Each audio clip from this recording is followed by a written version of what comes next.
Welcome to SRN video. October 2020க்கான examination rules வந்து சபா அனௌன்ஸ் பண்ணியிருக்காங்க.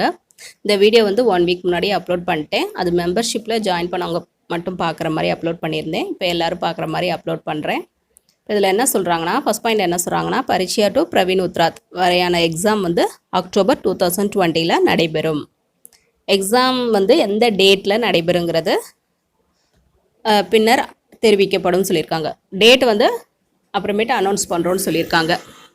செகண்ட் பாயிண்ட் என்ன சொல்லியிருக்காங்கன்னா, கொஸ்டின் பேப்பர் வந்து எக்ஸாம் நடைபெற டேட் அன்னைக்கு 1 மணி நேரத்துக்கு முன்னால் கொஸ்டின் பேப்பரை அனுப்பி வைக்கப்படும் சொல்லியிருக்காங்க. எப்பயுமே ஸ்கூலில் தான் எக்ஸாம் நடக்கும்.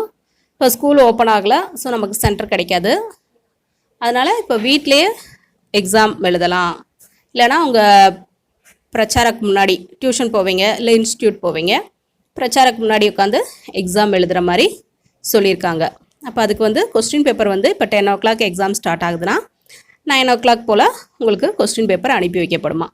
இந்த கொஸ்டின் பேப்பர் வந்து எப்படிலாம் அனுப்பி வைப்பாங்கன்னா, சபாவோட வெப்சைட் அட்ரஸில் கொஸ்டின் பேப்பர் வந்து அப்லோட் பண்ணுவாங்க.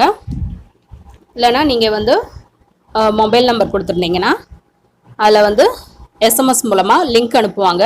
அந்த லிங்க்கு கிளிக் பண்ணிங்கன்னா உங்களுக்கு கொஸ்டின் பேப்பரோட பிடிஎஃப் வரும். அதை நீங்கள் பார்த்து தெரிஞ்சுக்கலாம். இல்லைனா நீங்கள் இமெயில் ஐடி கொடுத்துருந்தீங்கன்னா உங்கள் இமெயிலுக்கு வந்து கொஸ்டின் பேப்பரை அனுப்பி வைப்பாங்க. இல்லை வாட்ஸ்அப் மூலமாகவும் உங்களுக்கு கொஸ்டின் பேப்பர் வரும். இப்படி 4 மெத்தடில் உங்களுக்கு கொஸ்டின் பேப்பரை அனுப்பி வைப்பாங்க. பரீட்சையா டு ராஷ்டிர பாஷா வரைக்கும் உங்களுக்கு வந்து கொஸ்டின் பேப்பர் வந்து புக்லெட் டைப்பில் அதிலே ஆன்சர் எழுதுகிற மாதிரி இருக்கும். அப்போ நீங்கள் அதை வந்து பிரிண்ட் அவுட் எடுத்து அதில் ஆன்சர் எழுதணும். முன்ன வந்து பரீட்சா பிராத்மிக் மட்டும்தான் அப்படி இருந்தது. இப்போ மதிமா ராஷ்டிர பாஷாக்கும் கொஸ்டின் பேப்பர் கொடுக்க மாட்டாங்க. அது வந்து புக்லெட் டைப்பில் ஆன்சர் எழுதுகிற மாதிரி இருக்கும். அப்போ பரீட்சையா டு ராஷ்டிர பாஷா வரைக்கும் உங்களுக்கு வந்து புக்லெட் டைப்பில் ஆன்சர் சீட் இருக்கும். அப்போ நீங்கள் அதை வந்து 1 hourக்கு முன்னாடியே உங்களுக்கு வந்துடும். அப்போ நீங்கள் பிரிண்ட் அவுட் எடுத்து ரெடியாக வச்சுருக்கணும் அதில் ஆன்சர் எழுதுறதுக்கு. பிரவேஷிகா டு பிரவீன் உத்ராத் இதுக்கு வந்து கொஸ்டின் பேப்பர் மட்டும்தான் வரும். ஆன்சர் எழுதுறதுக்கு நீங்கள் தான் A4 ஷீட் அரேஞ்ச் பண்ணி வச்சுருக்கணும். ரெடியாக A4 ஷீட் பேப்பர் வாங்கி வச்சுக்கோங்க.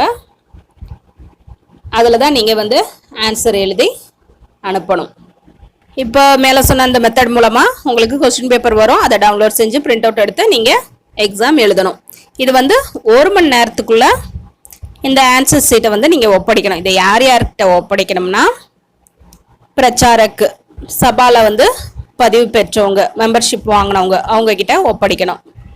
இல்லைனா சபாவோட பிரான்ச் ஆஃபீஸில் இந்த ஆன்சர் ஷீட்டை ஒப்படைக்கணும். இல்லைனா சபாவோட இமெயில் ஐடி உங்கள் ஆன்சர் ஷீட்டை ஃபோட்டோ எடுத்து பிடிஎஃபாக அனுப்பணும். இல்லைனா சபாவோட வாட்ஸ்அப் நம்பருக்கு உங்களோட ஆன்சர் ஷீட்டை ஃபோட்டோ எடுத்து அனுப்பணும். இதுதான் இப்போ கொடுத்துருக்க இன்ஸ்ட்ரக்ஷன். இதை ஃபாலோ பண்ணுங்கள். ஸ்டூடெண்ட்ஸ் கிட்டேருந்து ஆன்சர் ஷீட் கலெக்ட் பண்ண பிறகு பிரச்சாரக் அல்லது சபாவோட பிரான்ச் இன்சார்ஜர் அவங்க வந்து 24 மணி நேரத்துக்குள்ளே ஸ்பீட் போஸ்ட், ரிஜிஸ்டர் போஸ்ட் அல்லது கொரியர் மூலமாக எக்ஸாமினேஷன் டிபார்ட்மெண்ட்டுக்கு இந்த ஆன்சர் ஷீட்டை அனுப்பி வைக்கணும். பிரச்சாரக் இல்லாதவங்க இல்லை ப்ரைவேட் ஸ்டூடெண்ட்ஸ் இவங்க எல்லாருமே வந்து இமெயில் இல்லைனா வாட்ஸ்அப் மூலமாக உங்களோட ஆன்சர் ஷீட் இமேஜ் எடுத்து அனுப்புங்க. இல்லைனா சபாவோட பிரான்ச்சில் போய் டைரெக்டாக கொடுங்க. இப்போ 3 பேப்பர் இருக்குது, இப்போ இன்றைக்கி 2 பேப்பர், நாளைக்கு 1 பேப்பர் சேர்த்து மொத்தமாக 3ஐயும் சேர்த்து அனுப்பலான்னு அப்படிலாம் இருக்கக்கூடாது. அன்னன்னைக்கு உள்ள எக்ஸாமை அன்னன்னைக்கே முடிச்சுட்டு ஆன்சர் ஷீட்டை உங்கள் பிரச்சாரக்கிட்ட கொடுத்துருங்க. அவங்க வந்து எக்ஸாமினேஷன் டிபார்ட்மெண்ட்டுக்கு சேர்த்துருவாங்க. லாஸ்ட் பாயிண்ட் என்ன சொல்லியிருக்காங்கன்னா, இந்த தடவை மௌகிக் கிடையாது. விசாரத் உத்ராத் அண்ட் பிரவீன் உத்ராத்துக்கு மௌகிக் கிடையாது. இதுக்கு எப்படி மௌகிக்கு மார்க் போடுவாங்கன்னா, நீங்கள் எழுதுகிற இப்போ விசாரத் உத்ராத்னா நீங்கள் எழுதுகிற ஃபஸ்ட் பேப்பர், செகண்ட் பேப்பர் அதை பேஸ் பண்ணி உங்களுக்கு மௌகிக் மார்க் போடுவாங்க. அதே போல் பிரவீன் உத்ராத்தும் 3 பேப்பர் எழுதுறீங்க, அதை பேஸ் பண்ணி உங்களுக்கு மார்க் கொடுப்பாங்க. மக்கப் பண்ணி எழுதுறீங்களா, ஓனாக எழுதுறீங்களா, அதை வச்சு உங்களுக்கு பேஸ் பண்ணி மௌகிக் மார்க் கொடுப்பாங்க.